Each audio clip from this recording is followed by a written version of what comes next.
Hi, my name is Rich Schmidt. I'm here with Brian and Joel O'Donnell from Belle Pente. It's April 6, 2019. We're at the Nicholson Library at Linfield College. And we're going to start you off with a nice, easy question, which is, why wine? Why? Well, I could start. I kind of got interested in wine when I moved from New York to California in the late 70s. Ended up in Silicon Valley, which is also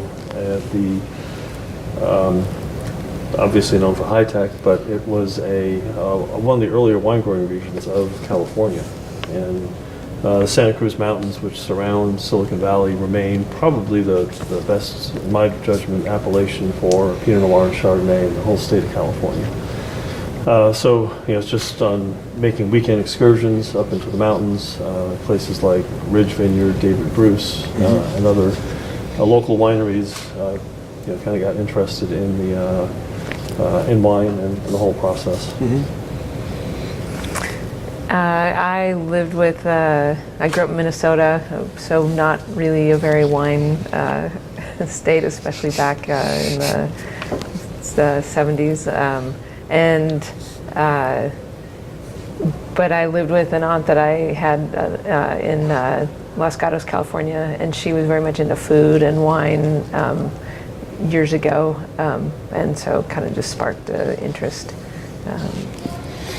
When did you get to the point that you actually wanted to make your own wine? So for me, it was the mid '80s. I'd always had some interest in it, and finally actually bought a house, started living in an apartment in 1986. So had a place to actually do it, my garage and basement. And I met some mutual friends of ours. Were part of the local homebrew scene in the San Francisco area, as well as we're home winemakers.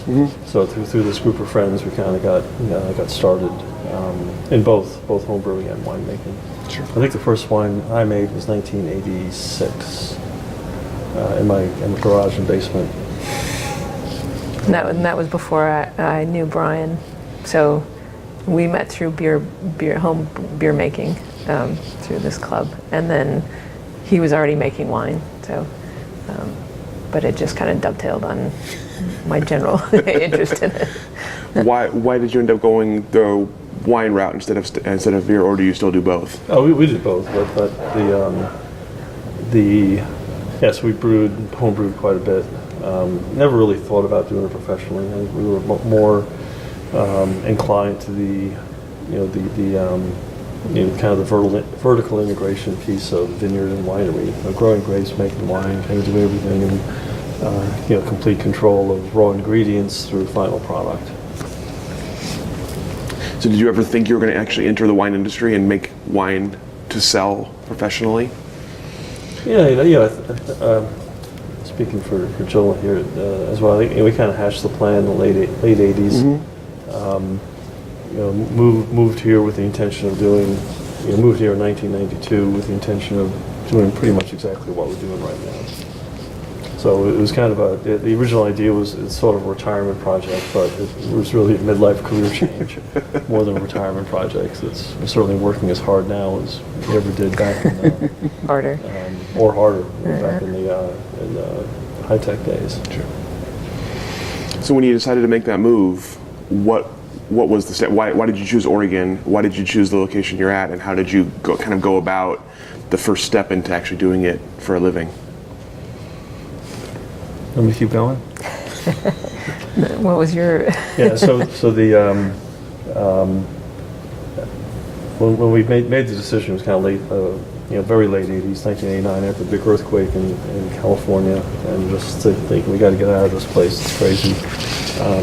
So there were we had a couple of criteria. One was we had to be able to do it in a place where we could maintain our high-tech jobs through the transition.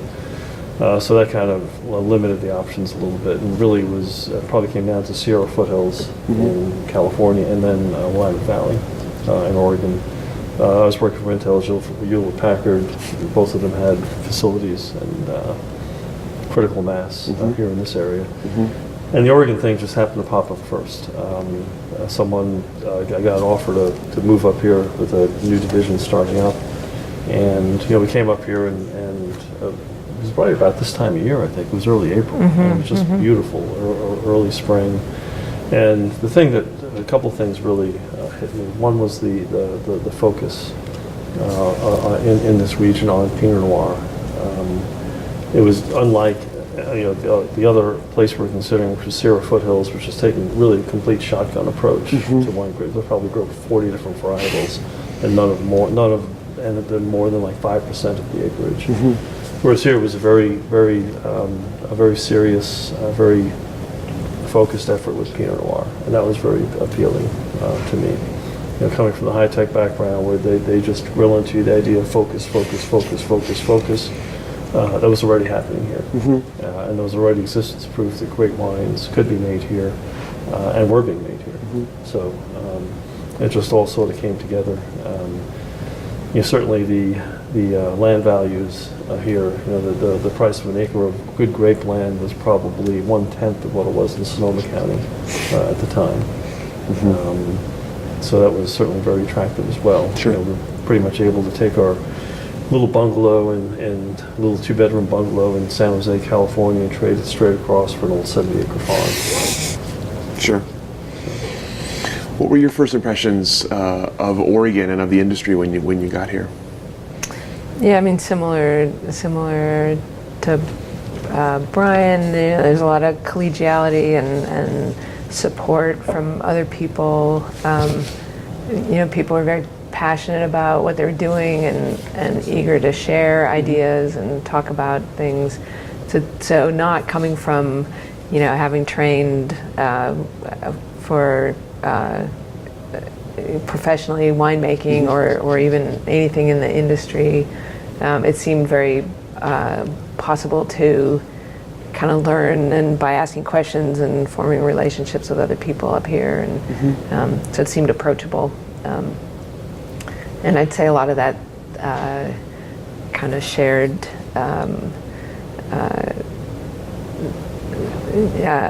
where we're better as an industry if we come together.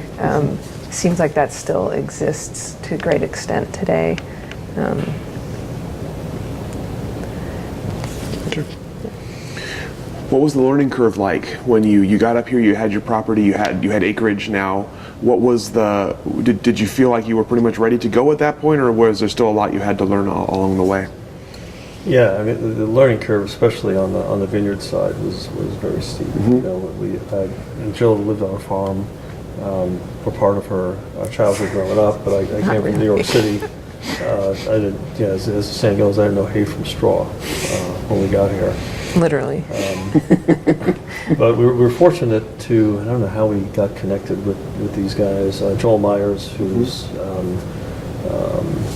been in the growing grapes here for a long time, worked originally with Dick Erath. And I think we somehow got connected with Joel and asked him to help us get going. And he was too busy, but he said, but I got another guy I know, a guy named Wayne Cook, who grew up in Newburgh. And Joel and Wayne were two of the original vineyard people in the valley. And I think Joel worked for Erath and Wayne worked for Silkelblosser. I think he was their first employee. And so he basically worked with us and taught us how to farm grapes and how to grow grapes. And he was kind of in a unique situation because his real passion was whitewater rafting. And so he wanted to be able to have a job where he could disappear for 2 weeks on like a 2 days notice and go run a river somewhere. So he had worked for vineyard management companies along the way, but he was sort of doing his own little consulting gig at the time, helping a few small people out. So he was the guy that really got us started and taught us how to farm wine grapes. And then after a couple of years, we had to kind of relearn again because his approach was fairly conventional. And we decided 20 years ago we wanted to take an organic route. So we had to kind of relearn the whole process at that point. Sure. But I mean the fundamentals are basically the same. Just the tools were a little bit different. Was the process what you hoped it would be? I mean, was it when you're thinking in your head, I'm going to move to Oregon, I'm going to get a acreage, I'm going to put in grapes, I'm going to make wine. Was it what you hoped it would be, or was it something different? Well, you were the vineyard manager at the beginning. Yeah, I mean, I don't know that I came with any preconceived ideas in terms of, it was going to be what it was going to be. It was, our first attempts at like laying out the vineyard and trying to get things, lined up and squared off so that our rows would be straight and make sure there's room for the tractor to get down, and realizing how critical it is that each plant has to be exactly in line, but you're out there working in a very uneven natural landscape. That was actually probably one of the trying times. I mean, certainly like a recipe for maybe a marriage disruption. But we made it through that.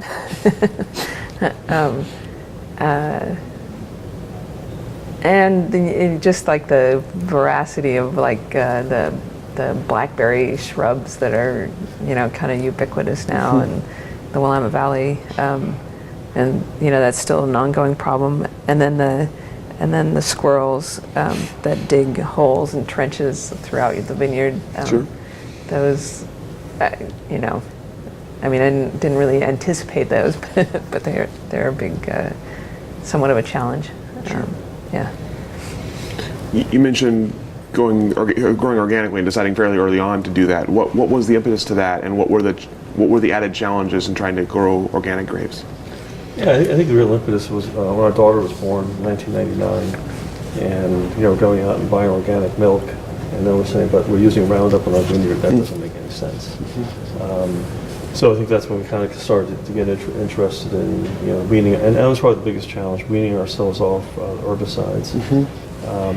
Because the rest of the organic program is relatively straightforward, but things love to grow here, and the weeds love to grow. So weed control was the big thing the big challenge that we had, and everyone does in converting. And for a couple of years we spent a lot of effort hand hoeing to kind of get things under control. But once we got that, we were able to handle it through machine cultivation, basically tractor mounted devices that take care of under the vine row. Yeah, and even the hand hoeing, there's this dilemma in your mind because that's so terribly hard for someone to do, and it's hard on somebody's back, and it's so is that worse or better than spraying a chemical? I mean, I don't know. For us, it was easier to say no to the chemical, but there is that little dilemma, like, wow, what's the real trade-off here? And yeah. Let's talk about your property. I know it's you have a very old farmhouse. So let's talk about the original vineyard and how you chose your site, and then what you did first once you got up here. Yeah, well, the site selection was interesting. We moved up here in 4th of July, 1992, and just lived in a little apartment in Beaverton, and kind of spent the weekends driving the countryside, either on our own or occasionally with realtors. The whole vineyard market, if you will, wasn't as sophisticated 25 years ago as it is today. Right, there was like one vineyard specialist there was in real estate. One and a half people basically who kind of specialized in this, and the one was down south. So we spent a lot of time looking at places that were completely unsuited. And the place that we're at now, we actually found in the Capitol Press, of all places, the local ag newspaper. It was for sale by owner. Not as a vineyard site, Yes, maybe it as a was. potential. Yeah. Oh yeah, totally. Yeah. So that's how we found that place. Basically, it wasn't through any of the realtors that were involved in it. It was for sale by owner in the Capitol Press. We went out and looked at the property, met the folks who owned it, who actually lived next door, and they had bought this property I think 5 years earlier as just an investment. We were looking to move it out to somebody they wanted to have as next door neighbors. Sure. So it was a kind of a whole dance that we went through with them. But it really came down to two properties. It was that property and the Archery Summit property, which was both available at the same time. They were both about the same amount, same price, roughly. The Archery Summit property was a little smaller. It was only about 15, 16 acres, but it had two home sites on it, which was a big benefit. But ultimately, I think we were afraid that that property didn't have. We needed 15 acres for a winery. Weren't quite sure it was the full 15 were there. And then the place right now out in Yaml Carlton the property was bigger. It was 70 acres. There were beautiful oak trees. It was original oak savanna, and a lot of that. Actually, at the time, we considered more of a liability than an asset because we were just looking for vineyard land. And the other consideration certainly was at the time, the conventional wisdom was that you needed red soils to grow red wine, and the lighter soils on the side of the valley were okay for whites, but weren't necessarily that great for red wine. Although we had certainly tasted some wines made from Elk Cove and from Wall Vineyard in our area. Shea was just getting started at the time, so that paradigm was kind of starting to get turned on its head. So we kind of took the risk on the Yaml Carlton area. Obviously wasn't established as an appellation at the time. And it was kind of the wild west of the Willamette Valley wine region at the time. I remember talking to Don Lang, and he was like, "Carlton, where is that?" He thought it was Colton over the other side of the valley. So, but yeah, so it was a little bit of a risk, but certainly with some existence proof that we could grow really good Pinot Noir there. Sure. And really the areas were kind of growing up around us the time we've been there. So it's changed quite a bit. And how did you come up with your name when you decided to start making wine? Yeah, so the name was, the label came, actually the artwork for the label came first. The folks we bought the place from, Bob and Pilani. Pilani was a watercolor artist, and so we saw her work when we first met them and decided we wanted to get her to do a painting for our label. So she did that, went and sat on the road, painted our hillside. And then we had that, and then we said, okay, so now we need what's the name of the winery, and we went around with family names, which are more Anglo-Saxon and Irish, so not that appropriate. Went around with place names, Roland, Carlton, this, that, and the other thing. And we finally settled on Belle Pente, which was a beautiful slope. It was something we knew no one could pronounce. We figured that no one could pronounce Clos de Bois 40 years ago either, so that's not that big a problem. But we wanted something that had a real strong connection to the place, something with more of an old world feel to it, for a couple of reasons. One being that the style of wine we were intending to make was definitely more old world inspired, more elegance, focus, balance. At the time there was a trend in Willamette Valley, really across America, to make fairly heavily oaky extracted Pinot Noirs. Not everyone was doing that, but certainly there was the pendulum had swung very much in that direction, and we were against that grain completely since the beginning, looking for wines with a little more elegance. And so we wanted a name that evoked some of those softer, gentler connotations, and to give a kind of a clue as to the style of wine that we were intending to produce. Sure. So once you got rolling, what were like some of the unforeseen challenges? You talked about trying to lay straight lines and have tractor room. What were some of the things about either the vineyard or the winery or the business that maybe you weren't expecting that you had to kind of deal with in the early years? Well, early on, I had a part-time job and Brian was working full-time, and so just how do you get the wine out in front of people that are going to be buying it when you're trying to,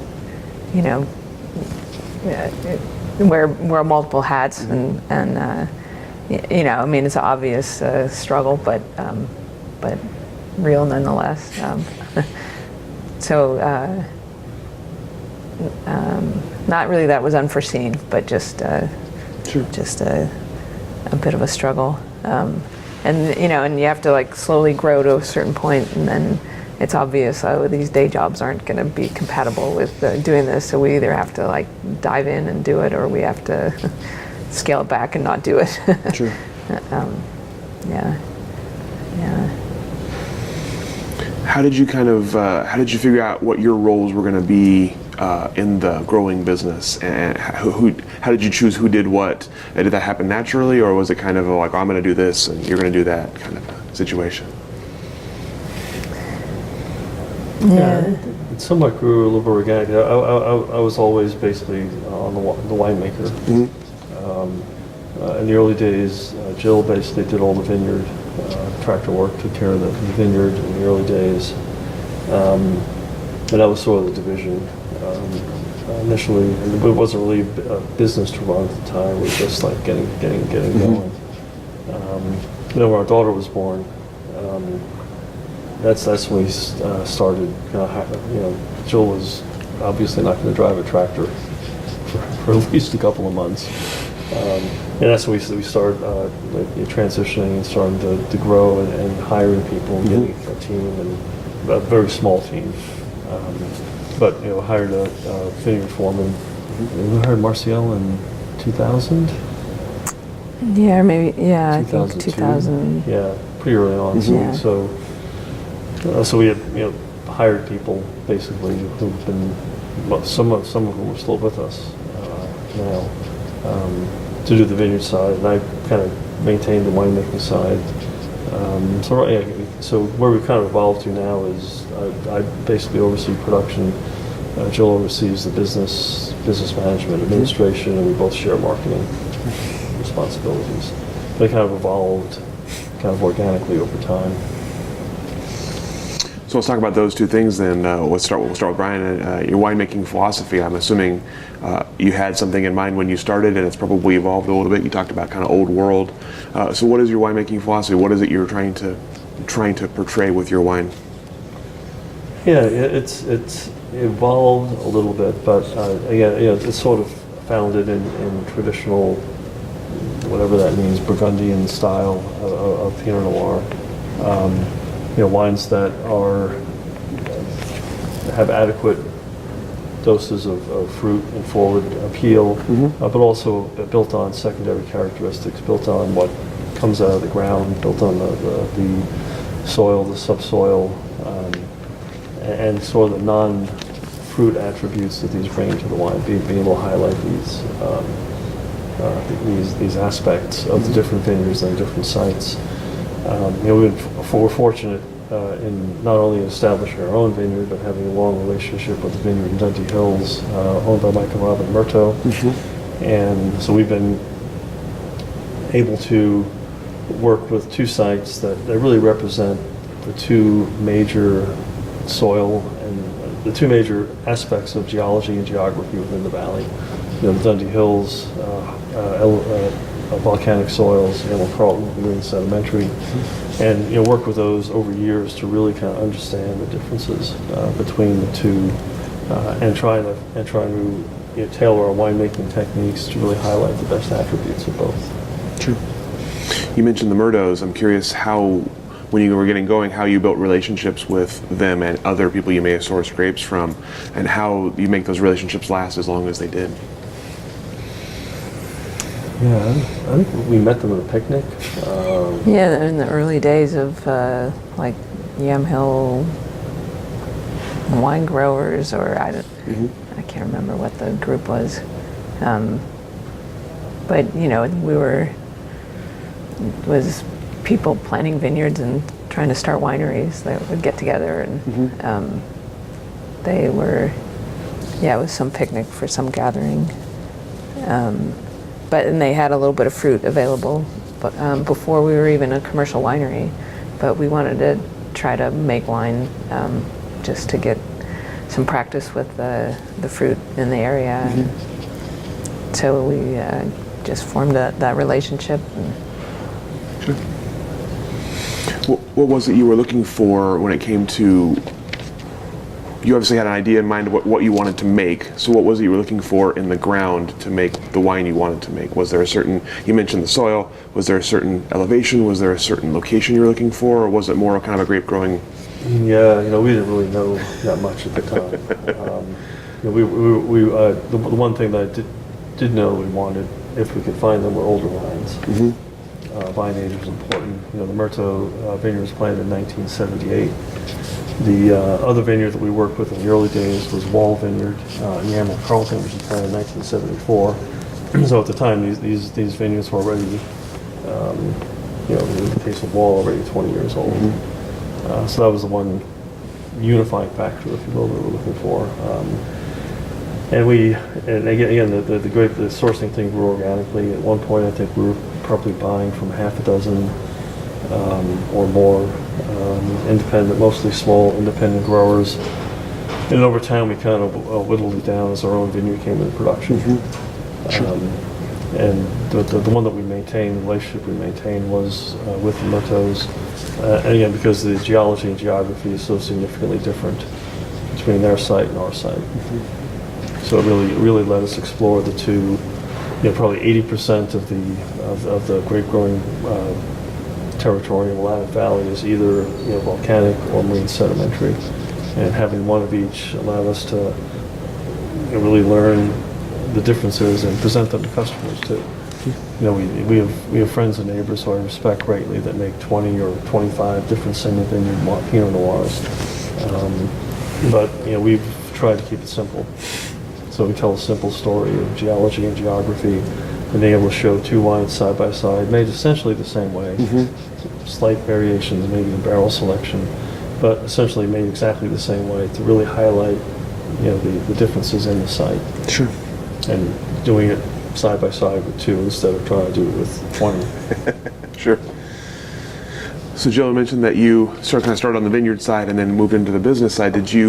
Was it something you were prepared for? Was it something that you had to kind of take classes for or something? Or was it more of a kind of natural takeover of the business? And what is your business philosophy, as it were? I don't know that I have a philosophy. Sell wine. Yeah, pay the bills. I mean, my education was information technology, so kind of on the business side of things, and it's not what you get into making wine for. You don't get into that to try to make sure that your taxes are done and your bills are paid, but it has to be done. It's part of running a successful business. And it was something that I could do that needed to be done anyway, and raising a child. So it kind of, I don't know, just kind of naturally, harvest the first year when our daughter was born. We kind of naively felt like, oh, well, she's going to be born in September, so things will be the same in the end of September and October as always. But it's like, wow, you really can't do the hours and do the intensity helping make wine with an infant. So that was really kind of where, and maybe it's all for the better too. By that time the winery was getting big enough where it was good to have more separation of like, okay, this is Brian's job and his responsibility, and this is my job and my responsibility. So then we weren't trying to both accomplish the same thing and butt heads on decisions. Sure. Yeah, there's one thing on philosophy, not necessarily business philosophy, but something we've developed over time is, we're a pretty small operation, and we decided pretty early on that we really only wanted to do business with people that would want to have a social relationship with, even if we didn't do business together. So, and both on the customer side as well as the supplier side. So that's been something that's kind of driven us, is do we want to work with these people, and okay, would we want to have them over to our house for dinner or go away on a long weekend with them? And if the answer is no, then we generally kind of shy away from those. Although we do those deal with the situations. TTB, and we wouldn't probably have them to dinner with us. Yeah. Probably good to deal with them anyway, though. Right, yeah.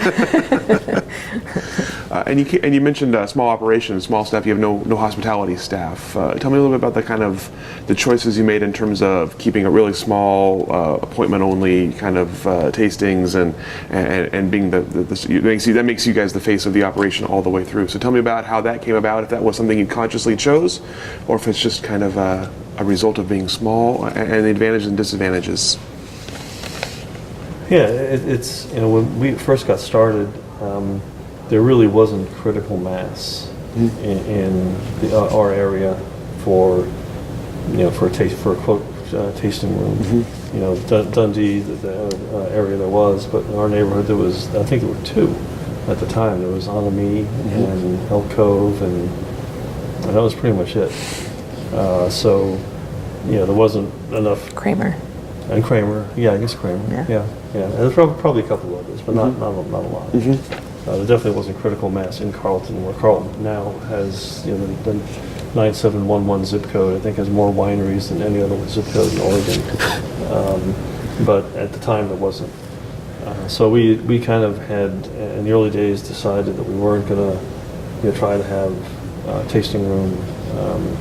That we were going to focus on sort of three tiers of distribution, doing direct sales through open houses and appointments, focusing very much on the local greater Portland market, and then developing out-of-state relationships.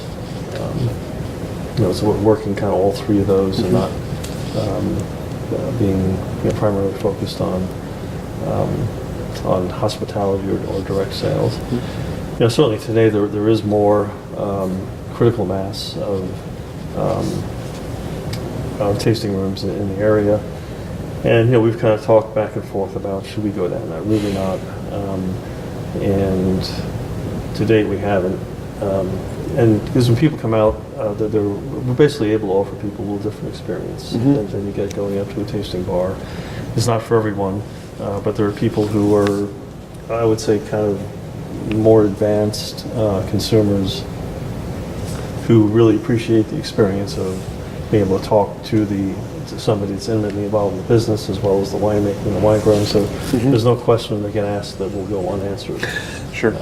Sure. And there are people that really appreciate the fact that we take time and personally meet them and greet them and explain to them what we're doing and show them the wines. So Sure.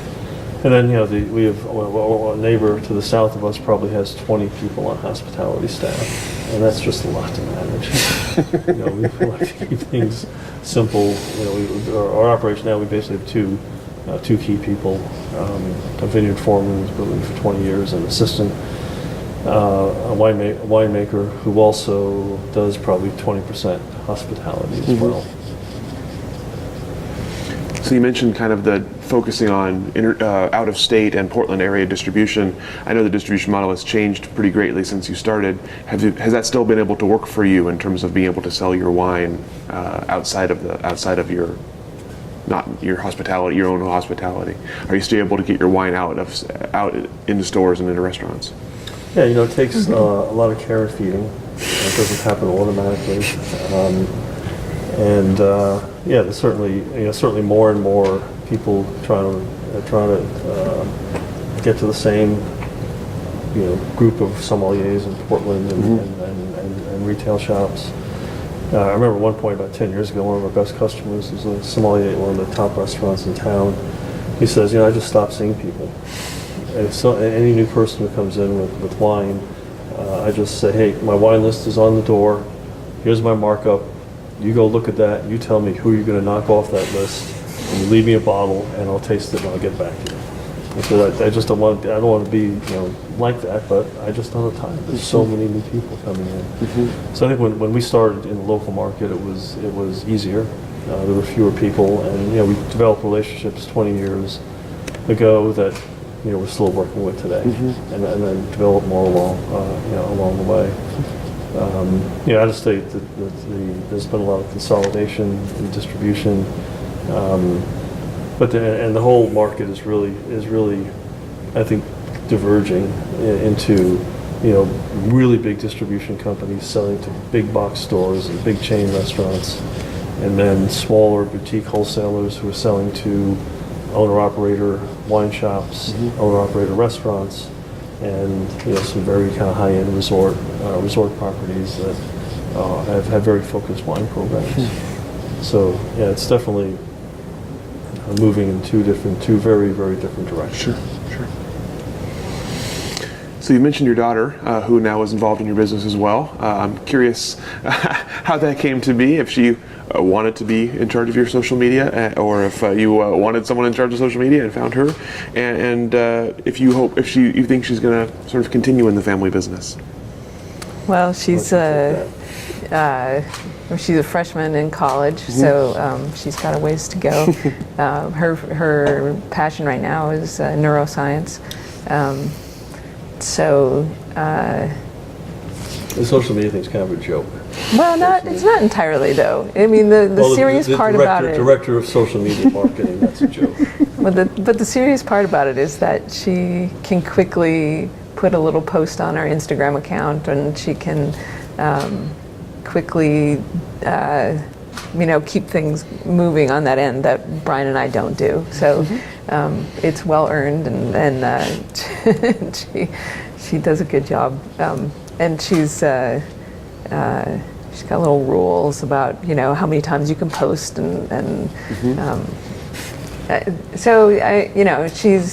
she's also, she's 20 years old, 19 years old, and so she has a perspective that we don't have, and so I think it's good. I don't know if she'll ever really come back and be completely involved in the business or not, but she's certainly welcome to be. Sure. If nothing else, she has a title that'll look good on her resume at some point. Right. She's already been a director. She has been headhunted already. Yeah, she's been headhunted. It's been great. That's good. Yeah, because of that. You had mentioned earlier a couple times sort of the issues that being a married couple in business together and potentially butting heads, and you've made it this far, and congratulations. That's not always true in the industry, of course. We know it's a tough industry on married couples, so I'm curious how you've made that work. What's your secret to being a married couple in the wine industry?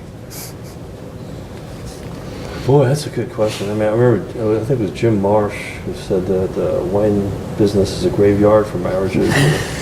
Yeah. That was one of his quotes. That's right. But him and Loie stuck it out. That's certainly the exception. Yeah, I don't know. Trying to maintain a little bit of separation between personal life and business, I suppose. Although we don't always do that as well as we could. Right. Yeah, I don't know. I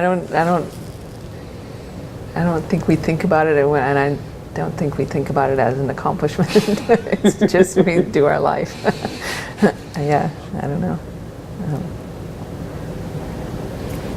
That's good nonetheless. Where do you see Belle Pente in the future? What do you see when you look down the road at your business in the next 5, 10, 15 years?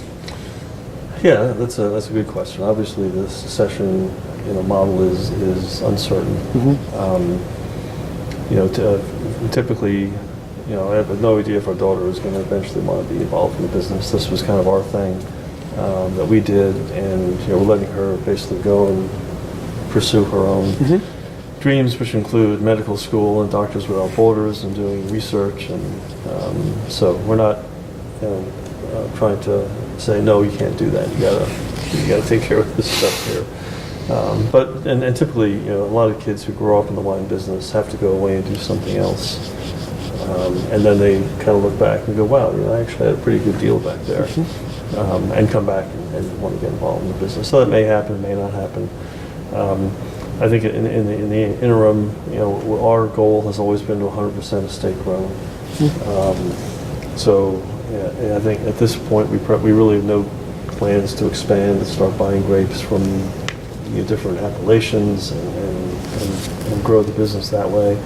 But we're going to go the opposite direction and just kind of focus in more on our property, the estate grown wines, and some really cooperative relationships, perhaps with a couple of smaller independent growers. as well. But definitely more focus. And then, in terms of what happens 10, 15 years, stay tuned. Because there are multiple scenarios. Sure. What about the industry in general? Where do you see Oregon wine as you look down in the next 10, 15 years? What do you see happening to the industry at large? Oregon wine is sort of this nebulous thing to me. I think, Willamette Valley is, again, a very, very focused area. There's been, more and more focus on Willamette Valley. And, we just did some events down in Colorado. And just as an kind of a Unscientific focus group experiment, when people came up and asked us where we were from reporting this event, we would sometimes say Oregon, and would sometimes say Willamette Valley. When we said Oregon, people would just kind of give us this blank stare. When we said Willamette Valley, they go, "Oh, awesome!" So clearly the work that's been done to establish Willamette Valley has been very, very successful. If I remember correctly, David Lett founded Irie Vineyard the same year that Robert Mondavi founded Mondavi Winery, and certainly the Napa and Willamette Valley have grown in very different directions. But at the end of the day, they've kind of created the two iconic American wines: Napa Valley Cabernet Sauvignon and Willamette Valley Pinot Noir. And I think the esteem around Willamette Valley Pinot Noir will just continue to grow and expand, and that's very exciting. Any thoughts on the future for either yourself personally, or the business, or the industry? I think Brian kind of addressed the industry side. We'll see. There's certainly the dynamics are different today than they were 10, 15, 20 years ago. But life changes, so nothing ever stays the same. But I think there's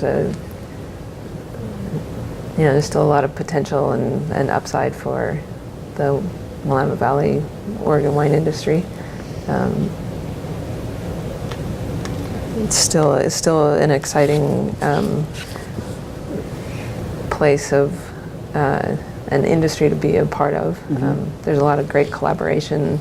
There's a emphasis, a number of producers on Chardonnay, a little bit on Rieslings, and still, the ever elusive kind of effort to make Pinot Noirs better and better. So it's nice, people still work together, and there's still a lot of collaboration. So that's nice to be a part of.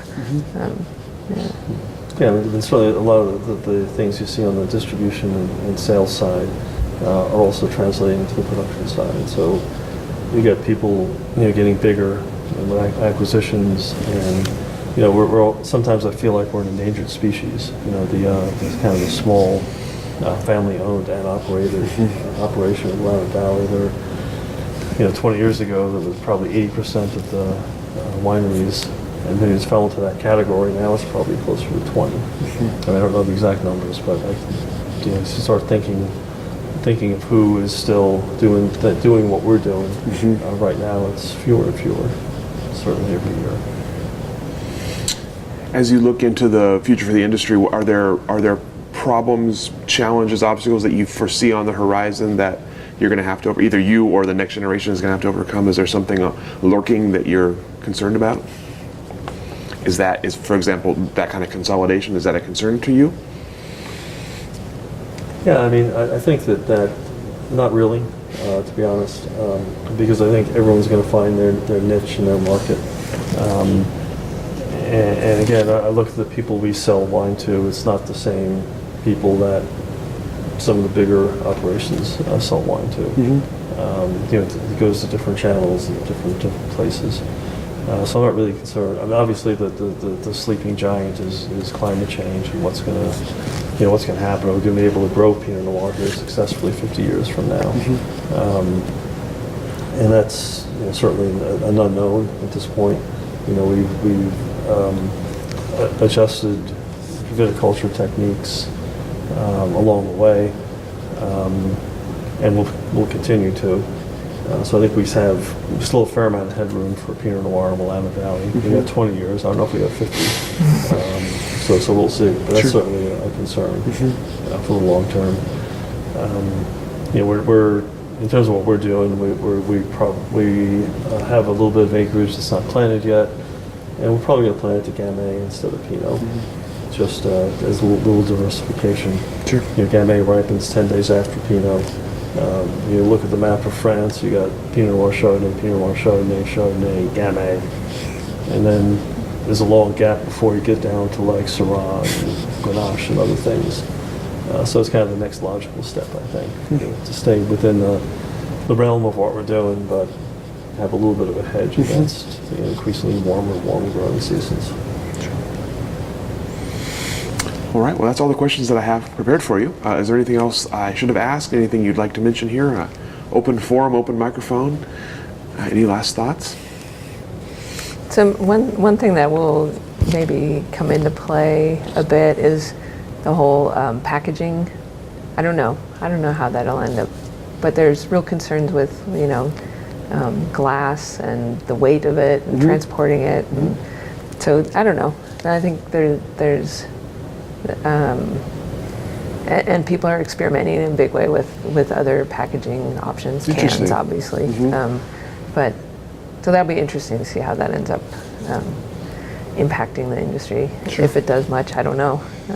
Which is kind of a broader thing than it's not Oregon or Willamette specific. Right. It's sort of Right. a broader wine industry concern. Exactly. Yeah. But certainly, I think that there are a lot of things that play to Willamette Valley and Oregon, really overall Oregon strengths going forward. Certainly the perception that we're smaller scale, more artisanal, is something that seems to appeal to next generation wine consumers. So. Absolutely. Well, thank you both so much. Really appreciate your time and your answers and your candor. And we will let you off the hook. Any questions for anybody in the back that you're dying to ask? Yeah. Actually, anybody back? Anything I didn't cover? Thoughts? Cool. Well, thank you both so much. We really appreciate it. Thank you.